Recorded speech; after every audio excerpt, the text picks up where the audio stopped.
Ya bucin itu salah satu memang yang paling ekstrim ya buat kerjain tuh mecahinnya memang agak susah. Orang bucin itu seringkali yang hidupnya kayak berantakan, ngasal-ngasal. Ya maksudnya kayak capek banget ngerjain di OE karena banyak waktu yang habis.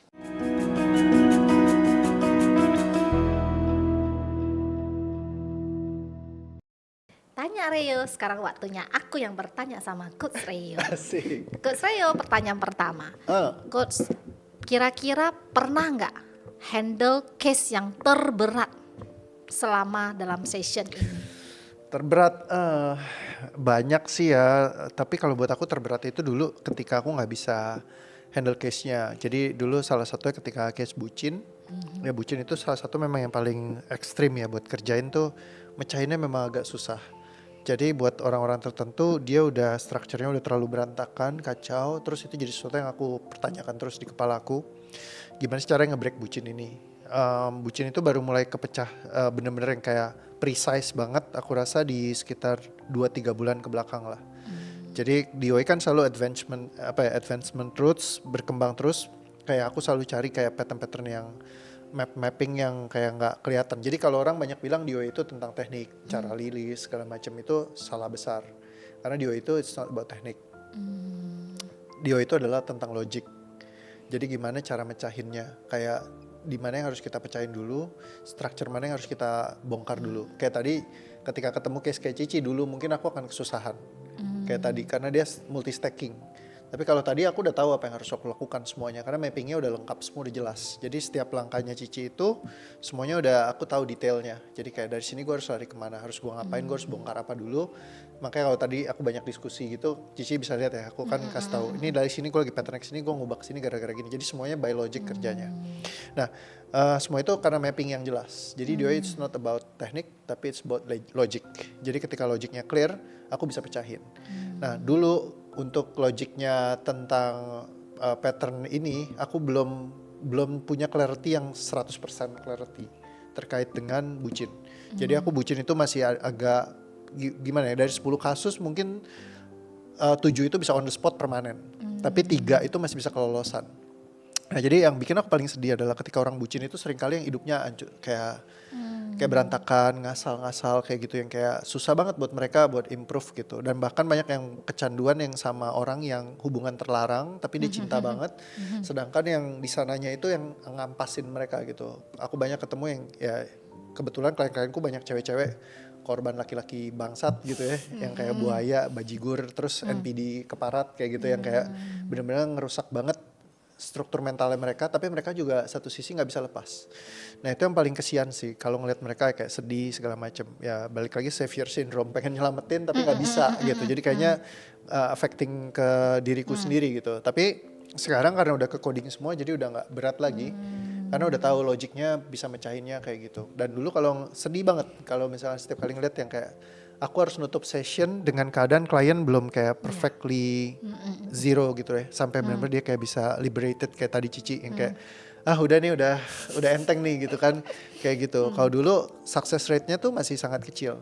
Tapi semenjak aku ngadain kayak podcast kayak gini, setiap hari nge-structuring terus gitu, kita cek lagi bongkar lagi ada structure apa lagi gitu.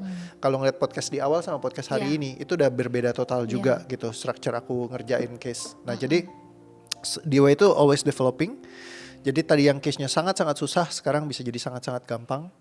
Terus case yang benar-benar kayak ekstrim banget susah jadi bisa terpecahkan kayak gitu. Sisanya tinggal soal waktu. Jadi kalau aku temukan case yang paling berat sampai sekarang yang masih diselesaikan itu soal achievement driven.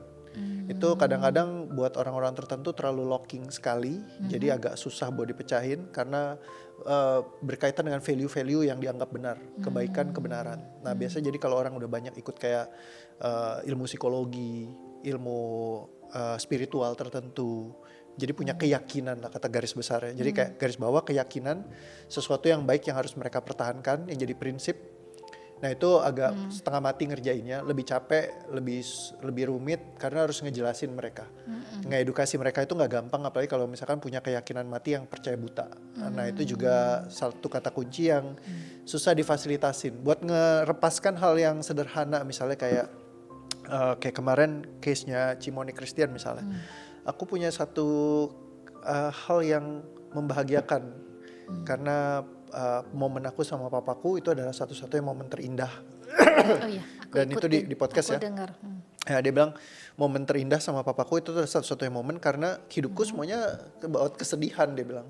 Jadi nggak ada yang kayak bahagia bener-bener yang kayak aku ngerasain happy banget gitu selain yang kejadian sama papaku. Jadi kalau itu momen terbaikku, aku harus buang, aku nggak rela dan aku nggak ikhlas. Jadi kayak berat banget. Nah itu value yang kayak gitu yang kayak masa momen baik justru harus di break misalnya kayak gitu. Nah itu akhirnya jadi kayak kekunci. Buat beresinnya itu ada belakang yang harus dipecah-pecahin dulu. Jadi kayak bener-bener kayak strukturnya cukup rumit tapi bisa dipecahin juga.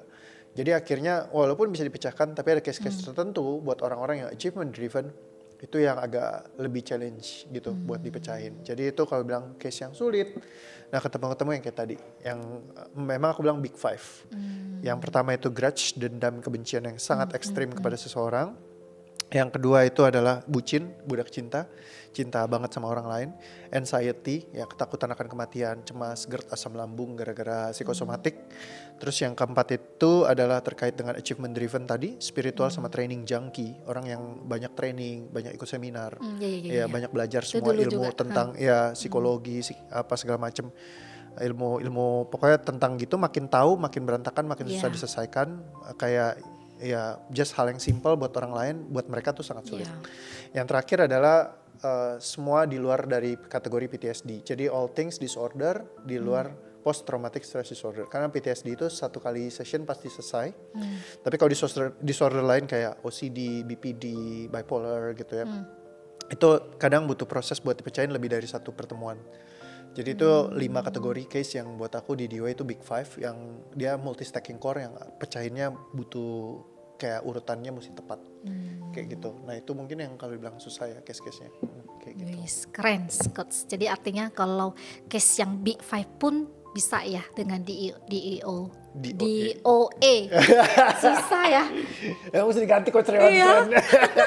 Tetap bisa diselesaikan ya, sekalipun harus sekali dua pertemuan. Iya, balik lagi semuanya bisa diselesain sih Ci. Yang penting dia mungkin kayak cuman waktu aja. Jadi kan kalaupun nggak selesai di sesi pertama mungkin dia butuh sesi kedua atau sesi ketiga kayak gitu. Tapi bisa ada improvement gitu. Karena balik lagi kalau di keilmuan klasik itu yang dituntut adalah improvement. Just a new high aja tuh udah jadi standar buat di internasional selama ini. Jadi misalkan tadi intensitasnya segini, terus turun intensitasnya dibilangnya new high. Jadi kayak udah bebannya tuh tadinya misalkan tinggi banget, terus bebannya berkurang aja, itu udah bersyukur. Yes. Ini bisa 0 sampai hilang hanya dalam satu ketemuan. Keren. Tapi ada juga yang terkadang butuh sesi kedua, sesi ketiga buat sampai 0. Tapi buat sesi 1 aja udah bisa nurunin itu udah bagus. Kayak gitu. Karena ya di semua metodologi lain hanya bicara menurunkan. Nggak ada yang bicara menghilangkan.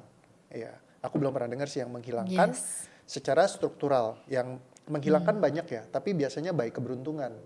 Yang dibilang kalau 10 orang datang, kalau 100 orang datang ya, ini yang sering ngomongin sama si Dr. Ryu Hasan.